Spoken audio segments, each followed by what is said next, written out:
शेतीविषयक योजना, शासकीय योजना, गव्हर्नमेंट स्कीम्स पार्टीमध्ये घेऊया ना बाट म्हणून लिहून घ्या. ऍग्रिकल्चर असू दे, महिला बचत गट असू दे किंवा पुरुष बचत गट असू दे आणि ऍग्रिकल्चरच्या बाबतीत असू दे, लक्षात फक्त व्यवसायाला मार्गदर्शन करणारी ही एकमेव बँक आहे नाबार्ड. कमीत कमी 10,000 रुपये, जास्तीत जास्त तुम्हाला 25 लाखापर्यंत कर्ज प्रकरण पण मित्रांनो त्याच्यावरती दिलं जातं.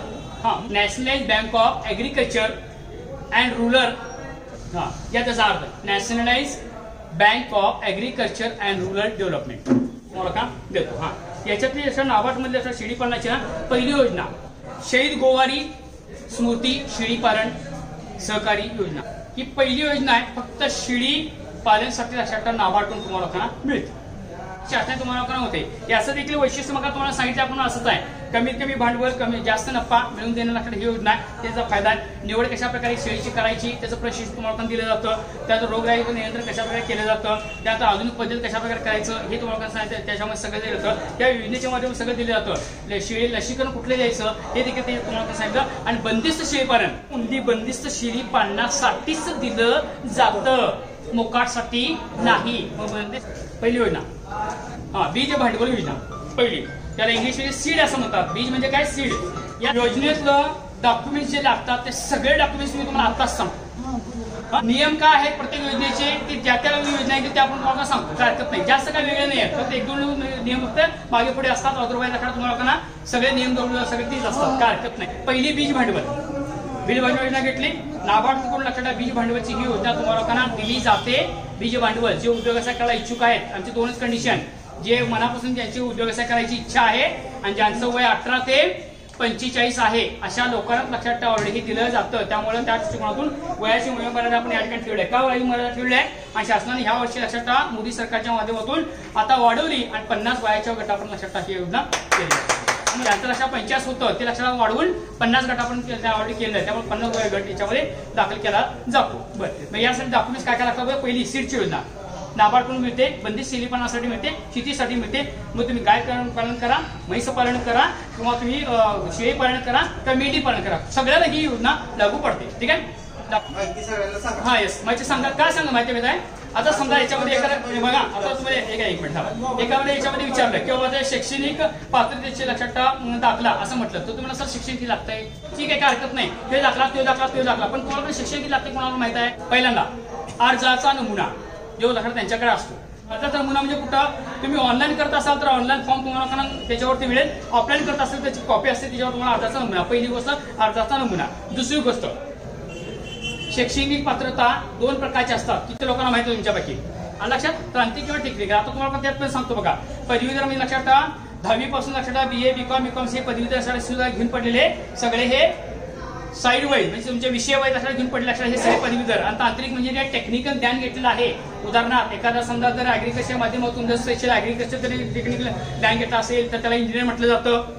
बरोबर आहे. एखादा समजा जर शेळीपणा म्हैसपणाचं डॉक्टर केले असेल तर डॉक्टर म्हटलं जातं. टेक्निकल ज्ञान हे 2 पदवीधरचे प्रकार आहेत. त्यामुळे तुमचा कुठला आहे, पदवीधर किंवा तांत्रिक. द्या पुढे कौसात द्या, तांत्रिक किंवा पदवीधर. तुमचा कमीत कमी 7वी पास घ्या. यस, रहिवासी दाखला कमीत कमी त्याचं वास्तव्य महाराष्ट्रामधलं 15 वर्षाचं पाहिजे ना. जे लक्षात तुम्ही लोक करता त्याच्या जातीचं प्रमाणपत्र पाहिजे. ओपन असेल तर ओपन, प्रश्न म्हटला. अनुसूचित जाती प्रजाती असेल तर त्याचं ST SC OBC त्याचं प्रमाणपत्र पाहिजे. का तर त्यांना लक्षात सबसिडी जरा वेगळ्या पद्धतीने मिळते म्हणून त्यांचं ते कास्ट पाहिजे. कास्टमध्ये असाल तर कास्टमध्ये तुम्ही लोक करा.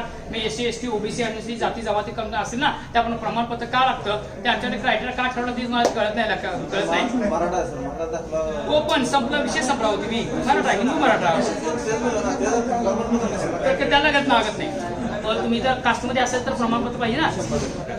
ग्रामपंचायतीचा दाखला, ग्रामपंचायत दाखला म्हणजे त्याच्यावर वास्तव्य तुमचं येतं किती वर्षाचा आहे किंवा तहसीलदाराचा दाखला. या ऑप्शन विचारला सर ते शहरी विभागात असेल तर काय, लोकसंख्येचा दाखला. आता लोकसंख्या दाखला कोणाकडे मिळणार, तो तहसीलदारकडे तुम्हाला मिळतो.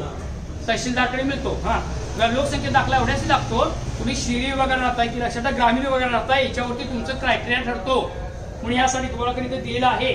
त्याच्यात तुम्हाला मी देतो तुम्हाला सांगतो याच्यावर तुम्हाला दिलेलं आहे किंवा तुम्ही शहरी विभागात राहता की तुमचं उत्पन्न शहरा विभागात जर समजा चुकून शहरात राहत असेल तर तुमचं उत्पन्न लक्षात किती आहे त्याच्यावरती तुमची लोकसंख्या ठरतं. लोकसंख्येवरती तुम्हाला शहरी विभागात की ग्रामीण विभागाने ठरतं. 10,000च्या वरती लोकसंख्या जर असेल तर तुम्ही शहरी विभागामध्ये जाताय आणि 10,000च्या खाली जर लोकसंख्या जर असेल तर तुम्ही ग्रामीण भागामध्ये मोडताय. त्या हिशोबाने तुम्हाला ते अनुदान दिलं जातं. शहरी विभागाला 25% आणि ग्रामीण विभागाला जास्तीत जास्त 35% सबसिडी दिली जाते. हे तुमचा त्याचा फायदा आहे. ठीक आहे. त्यानंतर जागेचा उतारा. जागा जर समजा नसेल तर मुद्दा नंबर पुढचा भाड्याचे करारपत्रक घ्या. भाडे करार जागा स्वतःचा नसेल जागेचा उतारा जर नसेल तर भाडे करारपत्रक तुम्हाला द्यावं किंवा संमतीपत्र. Yes okay. विद्युत उपकरणं लागेल ना विजेचा दाखला MSB घ्या काय हरकत नाही. आवश्यक असेल तर ते मागतात. तुम्हाला काय आवश्यक त्या ठिकाणी गरज आहे का ह्याची विद्युत पुरवठ्याची गरज आहे का किंवा नवीन कनेक्शन घ्यायचं असेल तर तुम्हाला कोणता दाखला घ्यावा लागतो. अगोदर पण असेल तर संपला विषय. इकडे एक नांगी तिकडे एक नांगी बल्ब चालू. घरगुती असेल तर घरगुती वेगळा असेल कमर्शियल असेल तर कमर्शियल वेगळा असेल. त्यामुळे कमर्शियल असेल शक्यतो घेण्याचा प्रयत्न करा. नंतर उगाच लोकांना तापायला नको. व्यवसायासाठी घ्या ना. कमर्शियल म्हणजे व्यवसायासाठी. लक्षात हे शंका विचारून घ्या. आता समाधान करून घ्या. Very good. म्हणजे हा कमर्शियल मध्ये त्यामुळे विषय संपला. बरं दुसरं कनेक्शन घेऊन टाका विषय जमला किंवा कशाला लागता नाही ते काय येते त्यामुळे किती भरायचं आपण त्यामुळे वीज पुरवठ्याचं प्रमाणपत्र तुम्हाला जोडावं लागेल. त्याच्यानंतर बांधकामाचा परवाना किंवा इस्टिमेट. अगोदर बांधकाम जर असेल तर तुम्ही दाखवणार आहे द्या तिथं बांधकामाचा परवाना. अगोदर बांधकाम असेल तर ते सांगतो की बांधकामाचा परवाना किंवा कशा कुठली परमिशन शेतात परमिशन. आता हा तुम्ही शेत तुमचं स्वतःच आहे म्हणून तुम्ही शेड घालू शकता. बरोबर आहे. जर सुद्धा भाड्यात घेता असेल तर परवाना का व्हायला किंवा इस्टिमेट म्हणजे बांधायचं आहे ना तुम्हाला. पुढचं माझं वाक्य पण आहे का मी इस्टिमेट भाड्याचा तुम्हाला तुम्ही बांधायचं ना त्याचा लक्षात तुम्हाला दाखला का लागेल. समजा भाड्याचं असेल तर त्याचं परवानापत्र लागेल ना तुम्हाला लोकांना किंवा ह्या ठिकाणी हा जागा भाड्याने दिलेला आहे आणि ह्याला मी बाजारात दिलेला आहे. मग त्याची इस्टिमेट पण तुम्हाला द्यावं लागेल. स्वतः जागा असेल ते इस्टिमेट दिला विषय संपला. बरोबर ना. तुझ्या रिपोर्टमध्ये तुम्ही त्यात उल्लेख केला विषय संपला. त्यामुळे ऑलरेडी आहे बांधकाम उतारा जोडला तर चालेल का संपला विषय. हो पण कुणाच्या नावावर आहे वडिलांच्या नाव असतं तर वडिलांचं संमतीपत्रक लागेल. वडील हो वारस तुम्ही आहात ना. वारसा दाखला काय असेल ना अमुक अमुक ही व्यक्ती बाबा त्यांचा वारस हा विषय संपला. तुम्ही स्वतःच आहात ना त्यामुळे काय प्रश्न मिळतात. तुम्ही स्वतः आहात त्यामुळे भाडे करायला घ्यायची काही गरज नाहीये. आता तुम्हाला सांगतोय आता विषय क्लिअर करतो बघा. जर समजा तुमच्या स्वतःच्या नावावरती तुमची जागा जर नसेल आणि वडिलांच्या नावावरती असेल तर वडिलांचं संमतीपत्रक लागतं. आणि जर समजा आता ते बोलले आपण वडील जर समजा नसतील तर लक्षात ठेवा वारस म्हणून तुमचं नाव जर तिथं असेल तर तुम्ही स्वतः मारेल. बरं त्या साध्या गोष्टी असतात फक्त समजावून घ्या विषय. ओके. नेक्स्ट पुढचा तुमचे पासपोर्ट आकाराचे 2 फोटो लागतील. कंप्रेशन फोटो कंप्रेशन तुमचे 2 लागतील. ठीक आहे. बच्चा फोटोवर आता घ्या रेशन कार्ड आधार कार्ड पॅन कार्ड मतदार ओळखपत्र कंप्रेशन लागणार. आता बघा त्याने गेले शिळीचं फोटो कसं मिळणार तर तुम्हाला शक्यतो सांगतो कोणत्याही लक्षात ठेवा बँकेचा मॅनेजरला कंप्रेशन तुमच्यावरती बर्डन लक्षात ठेवा नाही की लक्षात ठेवा तुम्हाला पण कोटेशन घेतलं पाहिजे. कारण का शिळीची किंमत समजा आज जर 10,000 असेल तर उद्या ती 12,000 झाली असते. सांगू शकत नाही. समजा आज तुम्ही शिळी घेतलीच नाही आणि 2 दिवसांनी घ्यायला ती 12,000 असेल तर त्यावेळेला बरोबर ना. तर शक्यतो ऍक्च्युअली तुमची कॉस्ट न लिहिता टेंटेटिव्ह अमाऊंट तुम्हाला ते लिहून तुम्हाला तेवढं साधं पद्धत करावं लागतं. उदाहरणार्थ तुमचा प्रोजेक्ट 5 लाखाचा असेल 5 लाखाचा असेल. शिळी जर तुम्हाला 10 जर तुम्ही घेणार असाल त्याची किंमत तुम्ही 10,000 मल्टिप्लाय 10 शेळ्यांचं 1 लाख रुपये जर लिहिलं असेल तर तुम्ही आता इस्टिमेट तो लिहिला आहे. आता लिहिता तुम्ही 10च लिहिला हो पण तुम्ही शेळ्या 8 आणणार आहे की 10 आणणार की 12 आणणार माहित नाही. समजा चुकून तर 8,000 रुपये किंमत झाली असेल तर तुम्हाला 12 शेळ्या मिळतील ना. मग तुम्ही 10 लिहिलात मग बँकेत मॅनेजर तुम्हाला म्हणणार आहे का तुम्ही 10 आणणार तो 12 कसं आणणार म्हणणार आहे का नाही ना. मग त्यामुळे इस्टिमेट लिहिताना तुम्ही अंदाजे पत्रक बँकेला तुम्ही सादर करता ना प्रोजेक्ट रिपोर्टमध्ये अंदाजेच करताय. क्लिअर कुठं करता अंदाजे करता अंदाजे हे प्रकल्प अहवाल तुम्ही बँकेला सादर करता. लक्षात त्याची लक्षात प्रकल्पाची किंमत 1 लाखापेक्षा जास्त असल्या त्याचा प्रकल्प अहवाल लागतो. घ्या CA कडे मिळतो. अगदी बरोबर आहे काय चुकीचं नाही. किंवा प्रकल्प अहवाल बँकेत सबमिट करायचे आहे. याच्यामध्ये काय असतं बघा थोडक्यात 2 मिनिटात तुम्हाला माहिती. पहिली गोष्ट तुमचं नाव तुमचा पत्ता व्यवसायाचे नाव व्यवसायाचे स्वरूप 4 गोष्टी. त्याच्यानंतर व्यवसाय कशा प्रकारे करा त्याची पार्श्वभूमी तुमची काय व्यवसायाची पार्श्वभूमी. 5वा मुद्दा. 6वा मुद्दा जो उद्योग व्यवसाय करणार आहे त्याचं इस्टिमेट किती आहे त्याच्यामध्ये स्थिर भांडवल किती आहे, खेळतं भांडवल किती आहे, तुमचं लक्षात ठेवा बाकीचं फिक्स किती आहे, असेट किती आहे, जागेचे किती लागणार आहे, त्याचं संपूर्ण सगळं कोटेशनचा हा 6वा प्रकार त्याच्यामध्ये संपूर्ण सगळं द्यायला लागतो. त्याच्यात 8वा प्रकार संपूर्ण सगळं असं तो उद्योग असा कशा प्रकारे करणार आहे, कशा प्रकारे करणार आहे, कुठल्याला किती लागतं, काय लागतं, कुठलं कोटेशन कसं जोडले, काय लिहिलंय, अशा प्रकारे 5 लाखाचा तुमचा रिपोर्ट. ही तुमची 7वी गोष्ट. 8वी गोष्ट, हा उद्योग असा मी किती वर्षात फेडणार आहे, तर 1 ते 5 वर्ष तुम्हाला मुदत असते, जास्तीत जास्त 7 वर्ष असते. पहिल्या वर्षी उद्योग असा करणार, दुसऱ्या वर्षी, तिसऱ्या वर्षी, चौथ्या वर्षी, 5व्या वर्षी असं अंदाजपत्रक द्यावं लागतं की जेणेकरून बँकेचं मॅनेजर तुमचा उद्योग असा खरोखर सुरू तुम्ही करणार याचा अंदाजपत्रक तुम्हाला 7 वर्षा कालावधीत द्यावं लागतं. आणि ते संपूर्ण सगळं झालं तर अशा प्रकारे तुमचं कर्ज फेडून मला उत्पन्न किती राहणार आहे ते संपूर्ण सगळं लक्षात टाक करून त्याच्या खाली सही शिक्का लक्षात संपूर्ण सगळं करून द्यावं लागतं. दिस इज कॉल्ड द प्रकल्प अहवाल म्हणजे प्रोजेक्ट रिपोर्ट इन इंग्लिश.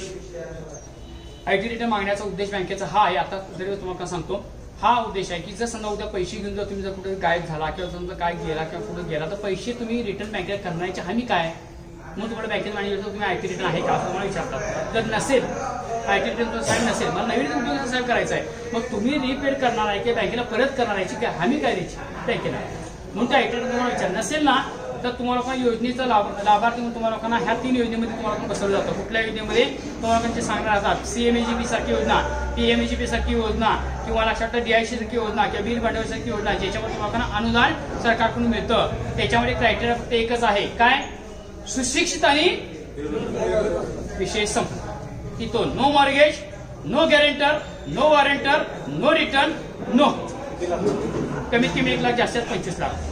मगाशी तुम्हाला लोकांना ग्रामपंचायत दाखला तुम्हाला सांगितलं तो रहिवासी दाखला ग्रामपंचायत असेल.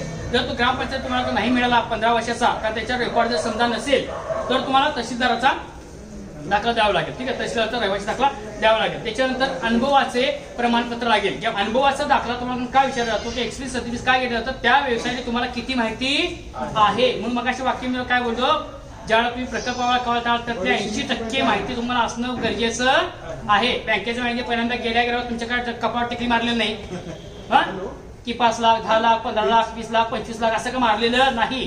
तेव्हा तुमच्या चेहऱ्याकडे बघून बँकेचं मॅनेजर म्हणणार या साहेब बसा 25 लाख देतो आत्ता लगेच घेऊन जावा.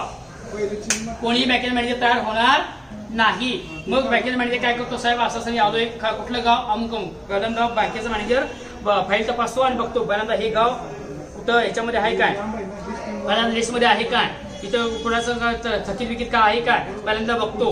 आणि ते नसेल तर तुम्ही सांगतो साहेब बसा काय हरकत नाही आहे, ते बाजू सगळं ठेवतो. मग काय पाहिजे अमुक बँकेत कर्ज पाहिजे साहेब काय हरकत नाही बसा सांगतो. नसेल तर एक काम करतो, नाव असेल तर 1 8 दिवसांत या, आता मला तुमच्याकडे वेळ नाही, 1 8 दिवसांत ह्या यादीची तुम्ही या आणि मग तुम्हाला लोकांना चांगलं बरोबर 6 महिने चपलाच्या लक्षात 4 लागतो. लक्षात सांगतो हा 1 मिनिट हा.